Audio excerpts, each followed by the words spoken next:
Hey everybody, it's Jason Blaha here. You guys know what time it is. Time to talk about current events in the online fitness community. And for those of you who don't like these sort of videos, you saw the title of the video when you clicked on it.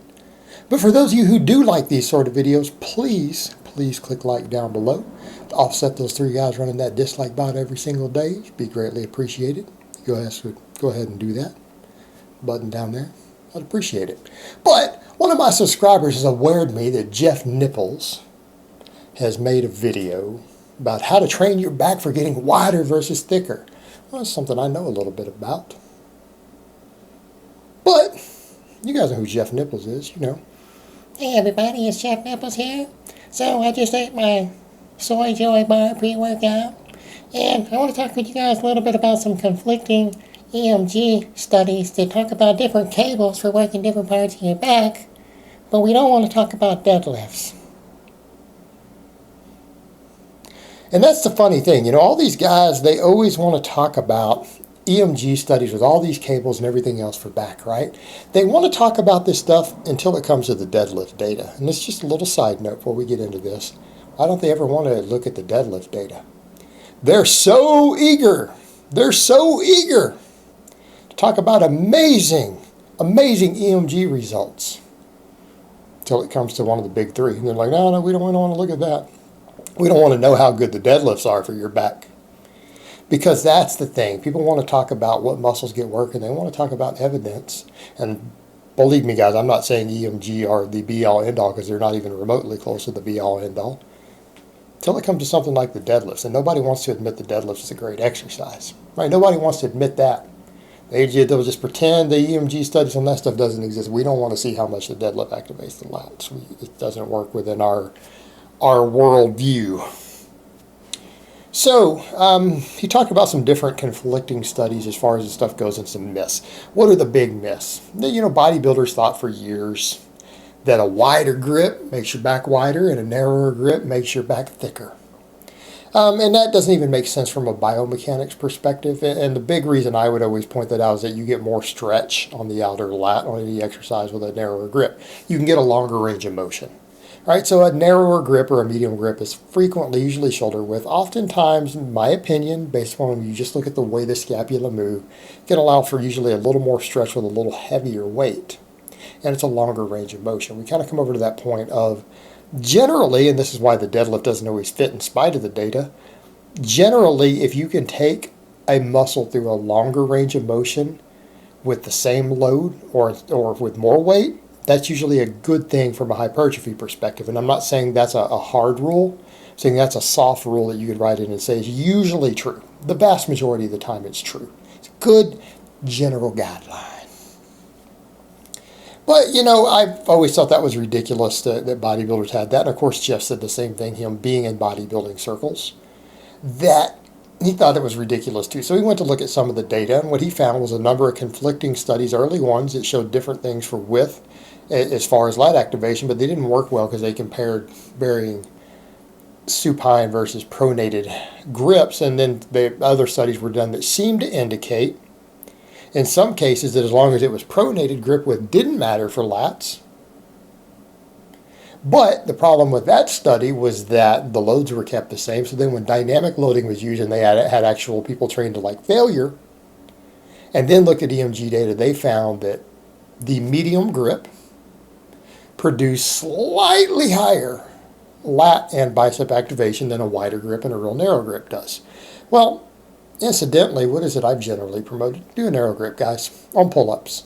And the reason has to do with, it's not just about looking at EMG data, you just have to look at the line of pull.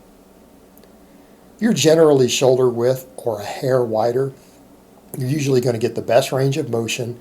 You're going to, again, look at the line of pull with the lats. You're usually going to be able to move a fairly heavy weight through the longest range of motion possible, right? And that matters. It's just good for back development. Incidentally, people have always noticed I have a really, really wide back. That's how I perform pull-ups. But, you know, he went into all this discussion about rows versus pull-ups and gave different suggestions. And here's what I would say to people. Look, if you're just trying to build a base, you don't need any of this stuff. And I'm not saying chest-supported rows and even machines and things do not have their place for back development, for advanced lifters. I'm not even talking about bodybuilders. People are like, Jason, why aren't you talking about bodybuilders? Because there aren't enough bodybuilders to fill my channel. I have 100,000 followers. There aren't 100,000 bodybuilders on the face of the earth. So we're not worried about them. They're not a big enough audience to cater to. I don't know why everyone does it. Other than everyone thinks they're a bodybuilder who are not a bodybuilder. But that's not my target audience. If you think you're a bodybuilder and you don't compete in anything, this is probably not the right channel for you. I'm just going to make fun of you. Probably not the best place for you. You're not a bodybuilder. You don't compete. And I'm not even a fan of bodybuilding, so don't think I'm making fun of you for that. I'd make fun of you if you did compete. So, you're a general fitness enthusiast, and most of you guys are not that strong yet. If you want good back development early on, do weighted pull-ups or weighted chin-ups and deadlifts. All right, that's all that you need. Now, when it comes to the other stuff, what are we talking about width versus thickness? Thickness usually comes from your traps, rhomboids, rear delts. Width comes from your lats. Okay? Now, most of these exercises work all of them to some extent. Any sort of pull-up or row is going to work all of those muscles. Some get worked to a greater or lesser extent. I'm going to make it very, very simple. Jeff went into a lot of discussion about what's going on with rows versus pull-downs. No one cares about lat pull-downs. None of you are advanced enough lifters probably to even bother with lat pull-downs for extra volume. You need to be doing some sort of rowing, some sort of pull-up, some sort of hip hinging. I think it's pretty straightforward. I think you can build the best lat development using pull-ups. I mean, it's not that hard, guys. If you want a wider back, do more pull-ups. They're great at it. They're good at it. There is no exercise better. Arguably, some people would argue that on EMG studies that certain sorts of rows, and notice I only do rows these days, certain sorts of rows hit your lats better than a lat pull-down. This is where we look at it and say, who cares? It's nonsense. It's nonsense.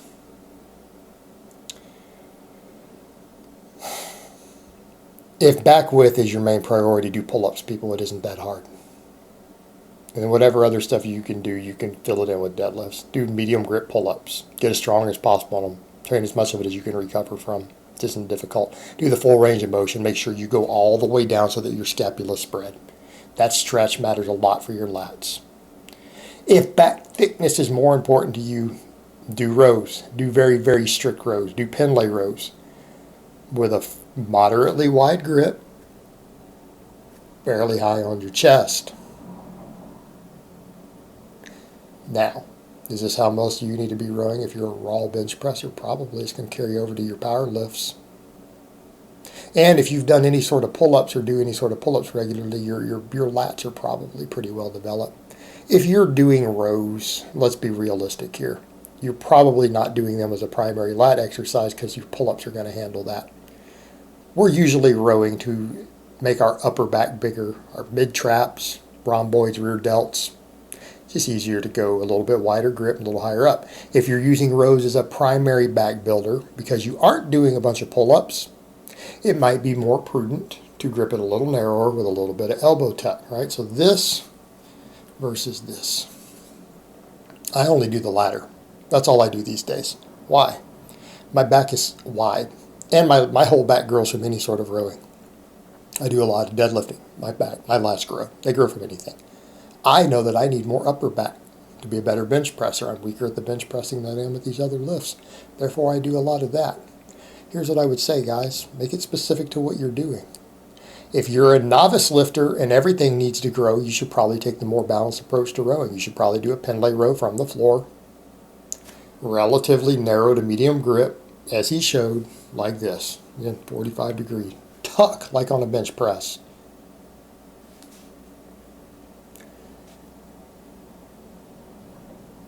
Do you want a lot wider lats?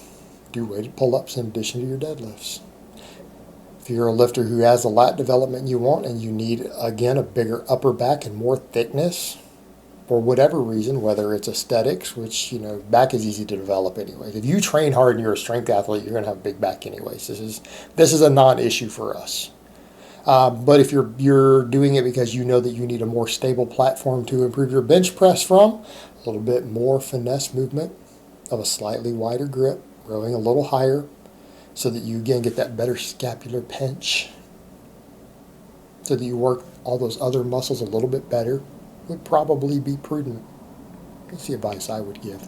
I feel like Jeff, in a lot of ways, way overcomplicated this with things that aren't that important. Again, EMG data is not that great.